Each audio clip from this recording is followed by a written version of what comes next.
Well, hello, water signs, and welcome to your elemental quarter. We are going to be doing our oracle readings by the quarter moons now. Just something new we're trying out, seeing how it goes. But yes, so this week we have our last quarter moon in Cancer. And with that waning moon energy moving through Cancer, it is very much releasing things from that chest and heart space and being satisfied in your stomach. So I think it's good energy to be rolling with, honestly. And I'm super ready. It's Tears Day, and I'm already like, let's get into the next reads. I'm so excited to just jump in and do an oracle for everybody. Let's see what we got.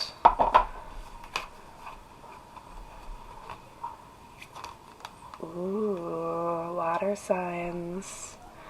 Gratitude and boundaries. Most certainly. Good messages. Definitely things that have been coming up in my world. How about yours? Alright, so we start with gratitude. Always start with gratitude. Be where you are and be thankful. There is always something to be grateful for, no matter your suffering. Gratitude raises a lower vibration to a higher one. Do not allow yourself to be surrounded by too many negative people. Life is conspiring for you. As we enter the last quarter moon on the lunar cycle, the energies begin to turn towards surrender and release. To let go of what we no longer need, it behooves us to pay attention to what we have right now. Be both positive and negative. This attention paying and focus allows us to wisely discern and to be grateful for all of it. Yes, all of it. Because the nasty stuff, the stuff that is making us suffer right now, it has already happened, and we can take wisdom from this. However, now it's going, and what we have left is the good stuff. And frankly, most of it is going to be great. Taking some time out on this moon to list a few things you feel grateful for will raise your vibrations and banish any resistance you have to ditching old, outmoded patterns. Doing this also turns your powerful focus away from the story you may have started to believe of everything going wrong or that life does terrible things to you. Gratitude is a balancer. In fact, it normally tips the scales to the positive. Yes, indeed it does. No matter what we're going through, always be thankful for every bit of it, because gratitude for even the bad stuff is what's going to lead us to boundaries.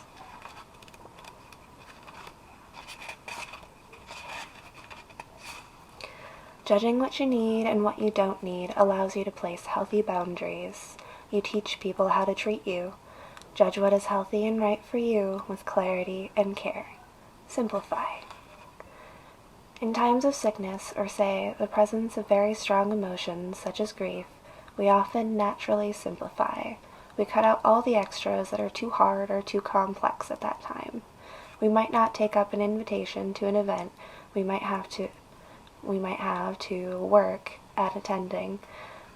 We might only watch a film we know uplifts us. We might only want to see or communicate with friends we know and trust to understand, love, and support us, warts and all.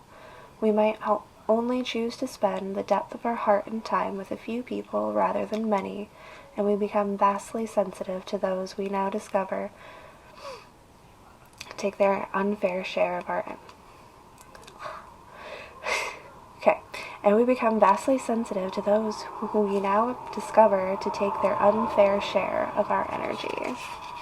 We might also look into our body more compassionately and eat nourishing foods to heal it, do comforting things to recover it more easily, or just decide to rest it completely. Check something.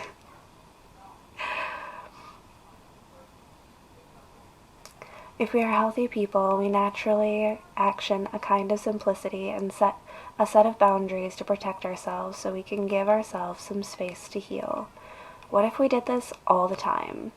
What if we more consciously chose more simply and specifically for the benefit of our own mind, body, and spirit?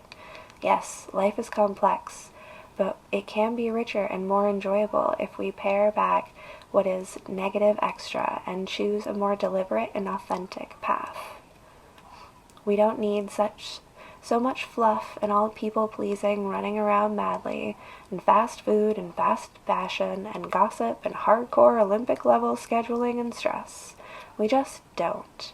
Look at what we choose to do last time. Look at what you chose to do the last time you were forced to simplify. If it was a positive choice, maybe that could be your starting point for something better today. This judgment made was for you, and it worked. Not all judgment is bad or to be avoided. Every single one of us judges every day. We judge what brand of washing powder to buy among many. We judge what TV show is good and what isn't. We vote, which is a judgment on trust. We have a legal system with a judge. We judge what we will accept and what we will not. If we don't, we do not have values, nor do we have boundaries. Simply focus on your own experiences and not look outside yourself for justice may all be very nice for gurus, but for those of us who want to be a part of the change we wish to see, I judge, happily, that certain things are unacceptable. So I strive to change those things. People judge that slavery wasn't right and involved themselves in change, even to the extent of waging war. People judged that whaling wasn't right, so it's been banned in most countries. We judged that apartheid wasn't right, and people died to change it. One brave man, Nelson Mandela, was jailed for decades as a result. Boundaries teach people how to treat us, and this is a kind of positive judgment. That was long-winded. It was a long-winded oracle, but it was good. It was very good. Absolutely. Well, water signs, these are the messages that I have for you for our last quarter moon going through Cancer. Release, give thanks, let go, and set up brand new boundaries that suit you much better. Surround yourself with people that make you happy. Have conversations that you enjoy engaging in, and don't pay mind to the things that aren't serving you, things that just leave you drained. Not worth it. Thank you so much for coming out, my water signs, and we'll see you next time.